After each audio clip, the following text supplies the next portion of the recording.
I was leading up to my next scan, and all I was saying is, God, divine, please, no matter what that says, I still want to walk out from those results knowing that I can heal myself and the power is still within me, and that is not an indication of me healing.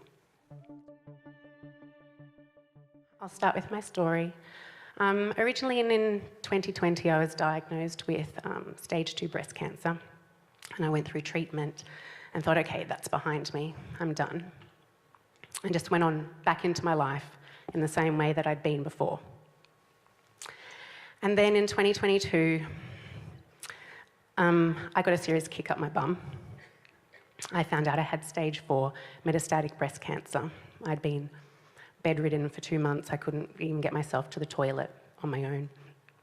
And when I received my diagnosis, I had tumours from top of my head all the way down to my knees, in my organs, my lymph nodes, and right through my spine. And I was scared. I was really, really scared in that moment.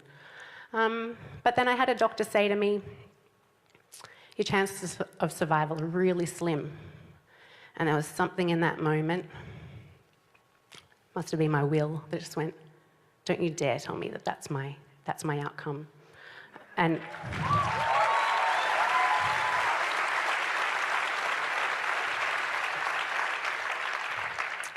so, yeah, a fire was lit within me, and I started looking for answers. And I'd been introduced to Dr. Joe's work through the Rewired documentary a couple of years before that, and thought, oh, this is really interesting, and then just let that slide to the side.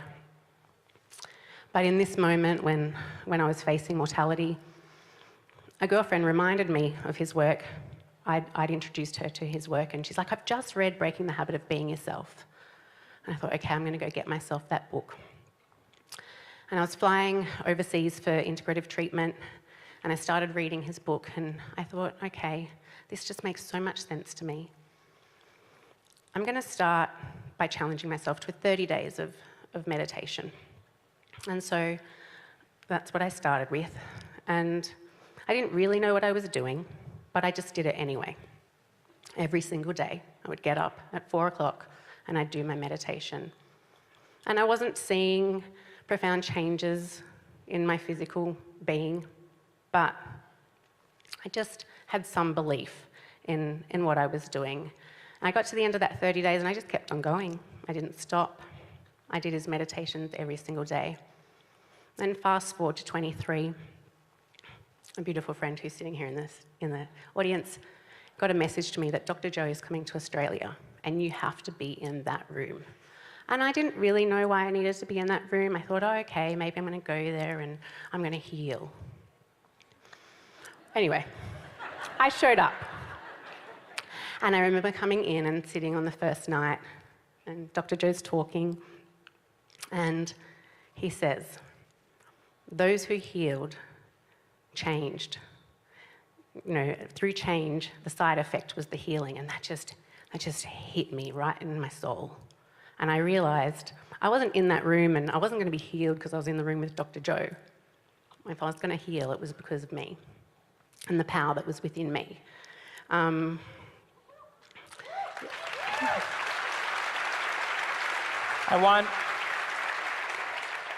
want you to understand the power in that decision. The moment she realized the only way that I'm going to heal is for me to change. Now you can't say, I don't know if I'm doing the meditation right or if I'm doing it wrong. I don't really get the blah, blah, blah. There's none of that. The game now becomes change. And the way you change is to constantly catch yourself defaulting back to the old person enough times that you literally stop doing that. She was doing her meditations now to change. How many people understand?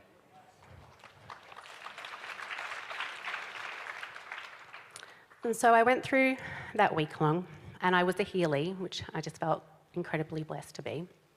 And I had 3 healing sessions, and they were really profound moments, and I could feel that energy moving through me. My body was coming up off the ground. But I'd walk out each day and I thought, I still feel the same. And then it was the final day, 6 o'clock start. I had to check out of my hotel up the road and get myself to the venue. And I'm racing and I'm sweating and I'm cranky. I'm cranky because it's the last day. I'm cranky because why do we have to be here at this time and do this meditation changing, body electric? Were you mad at me too? Possibly. And my friend actually who's here said she saw me, she was walking behind me, she's like, I'm not talking to her, look at her state of being. And I sat down, Dr. Joe's already starting the meditation, and I'm trying to find my eye mask, and I'm faffing around, and I put my eye mask on, and I'm like, okay, I've got to get beyond myself here, I've got to calm myself down, I've got to get into the moment. Anyway, I'm going through the meditation, and, you know, my state of being is changing. I'm calming down, and we get to that moment where Dr. Joe says about the doors, you know. Wait a second, did you tell them you were doing the body electric meditation? Yeah. Is that what I said? I can't remember. So she was doing the body electric meditation. Remember at the end of the meditation I say, there's a door, remember I say that? You better remember. And in that moment, bam, something happens. I can just feel it. I can't see anything, but I can just sense this colour like I've never seen before. It was just so beautiful. And I felt so euphoric in that moment. I was one of those people having one of those moments where I was laughing so loud and hysterically. So like I was watching myself from external going, am I doing that? Is that really happening? And I just had such a strong feeling within me in that moment. I'm healed. I just felt it. And I just wanted to rip my eye mask off at the end and just scream in that auditorium, I'm healed. Like, oh, the energy was just so profound. And I remember finding my friend and going, you won't believe it, I'm healed. I just know it. I know it within my being. And I went home.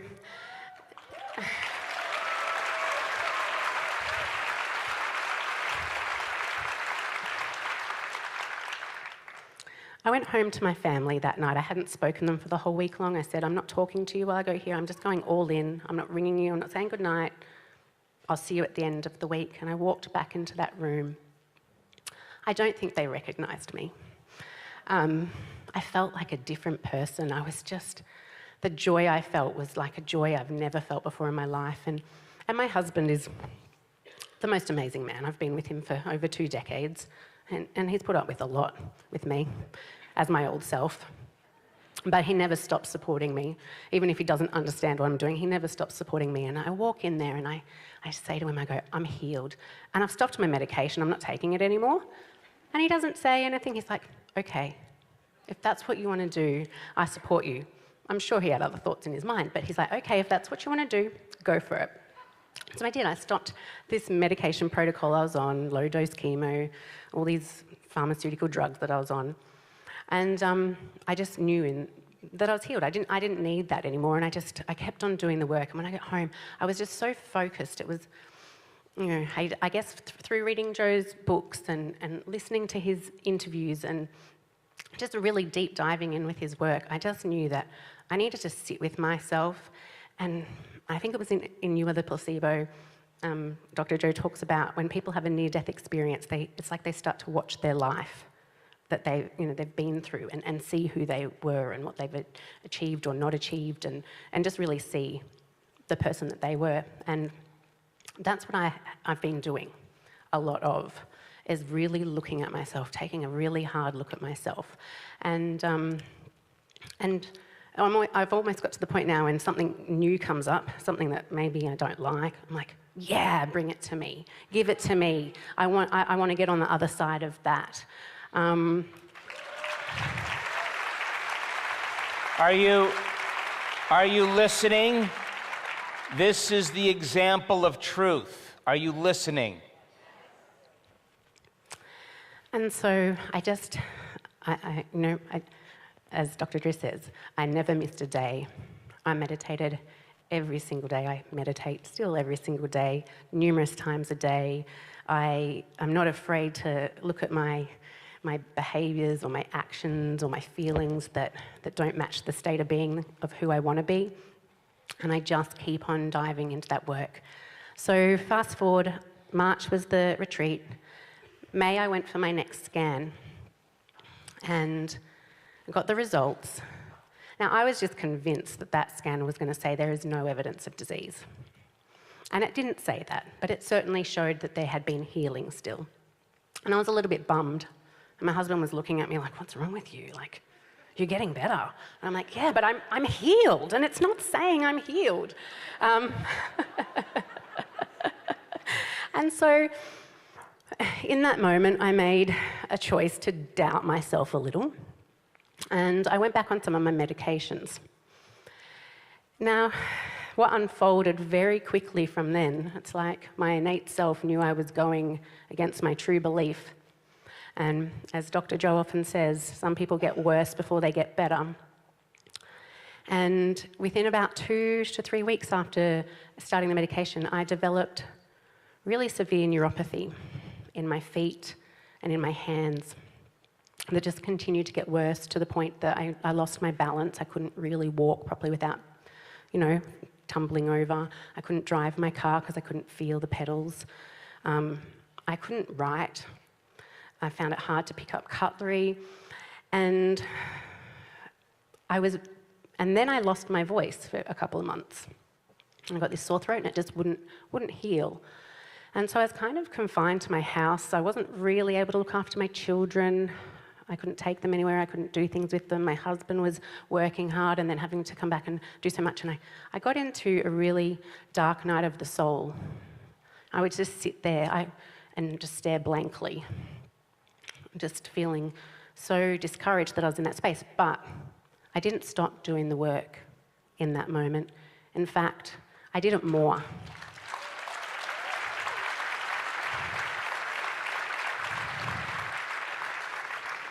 I did online courses through Dr. Joe's website. I meditated more. I just would spend hours all day just meditating, sitting with myself, listening to YouTube videos with Dr. Joe, reading the books, just reminding myself over and over and over again that I could heal. Even though whatever was happening in the 3D reality was not what I imagined, I just wasn't going to give up. And I was leading up to my next scan, and I remember sitting with myself before I meditated, just writing the scenarios that could exist, what possibilities could exist around that scan and the results, the worst case scenario, the middle case scenario, the best case scenario.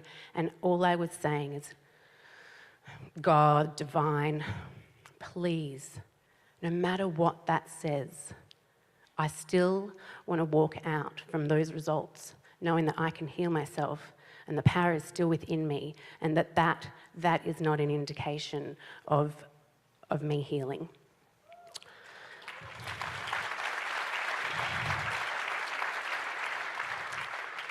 So I'd created a pretty good story leading up to the results of the worst case scenario. Those old habits, those old conditionings. We want to start thinking the worst. And then I sit down and I have a consult with my doctor. And he says, "Hi, Alethea. Congratulations. You've done it." He goes, "You have a speck this big in your right hip. Everything else is gone. You have done it."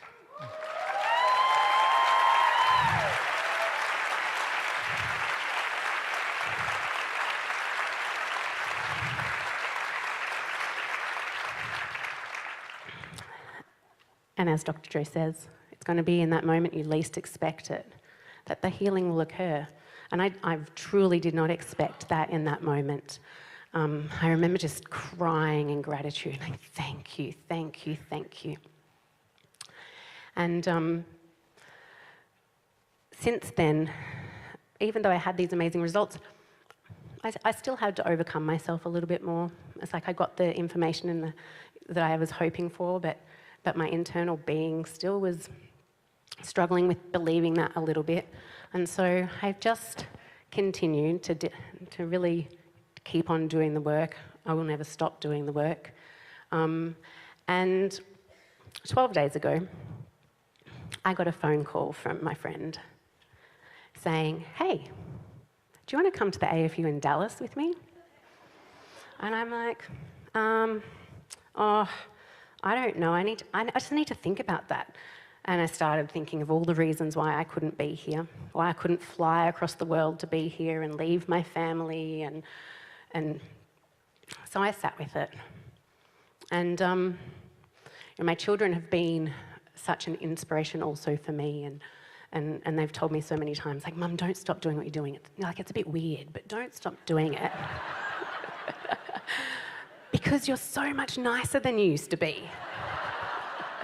You're not angry at us anymore, and you're like happy, and you're like a bit goofy and a bit like a child at times. And so I get off the phone and I'm thinking about it, and I'm like, I'll just sleep on it. My 10-year-old, when I wasn't looking, went around the house, had drawn American flags, put them under my doona cover, my pillow, in my meditation room, in my one of my books of Dr. Joe's, in my yoga book, written Joe Dispenza on the flags.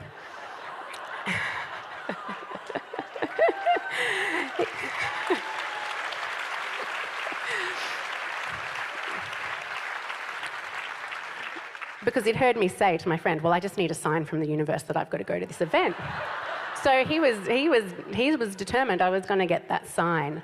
And so I sat after finding, so many of these flags, and he doesn't like to be away from me, so it's a big thing for him to encourage me to be here and fly so far away from home and not be with him. And I sat in my meditation thinking about my limitations of being scared, because I've never flown overseas before by myself, and I've never hopped in an Uber on my own and gone to have to get to the hotel on my own. And these are all these things I'd created that I couldn't do. And so I sat there in that meditation, and I just got the clearest message. "Alethea, you have to go to this event. I don't know why you have to be there, but you have to be there because you need to show your children, you need to walk the walk, not just talk the talk, that you can be unlimited, and an unexpected experience can come in your way and you don't go, 'Oh no, I can't do that. That's not in the plan.' And you need to just get on that plane, and you need to come to this event, even if you don't know why." And so here I am, and I flew across the world. I overcame that challenge, and I got in an Uber, and I got myself here. And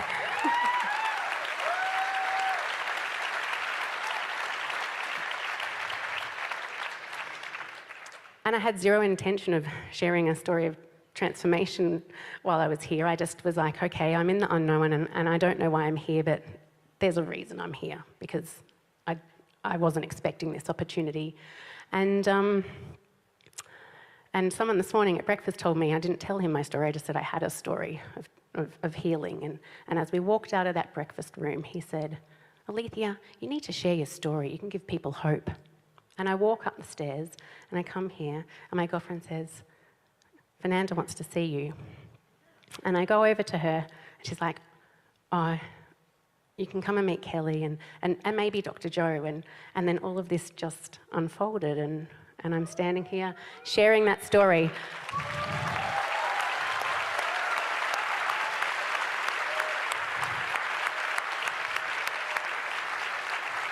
Now, couple important teaching points. So many people, when they're given a diagnosis, like stage 2 cancer or stage 4 cancer, the moment they hear those words, they immediately change their emotional state. And what's the primary emotion most people fear, right? And the fear then opens the door to the information that's about ready to come into their nervous system. You only have a short amount of time to live, and most people accept that, they believe that, they surrender to it as if it was the truth without ever analyzing, and it starts to really prophesize their destiny in some way. So many people that I've interviewed that have had healings, and you can see they're not always linear. When they get that diagnosis, something wells up in them, and they don't accept that. They don't believe that. They don't surrender. Something goes counter to that information, and that person is not giving in to that emotion of fear. Do you understand the power in that? Hello? So important for us to understand that. Her healing didn't come when she got the coherence healing, although it felt good and she had a response. Didn't come when, she did the body electric. It came just when, in a moment where she just opened up to the door and had such a profound experience that she felt it. She felt the feeling of what it would be like to be healed. And very difficult to talk a person out of that when that occurs. They'll tell you, I know it. I know. How do you know? I know it. And there's such a great teaching. In a moment where you trade your belief in that for something else and you start thinking that you may be sick and you start making the choices that causes you to go on a different route. And it took a Herculean effort, even while she was getting worse, to get beyond doubt.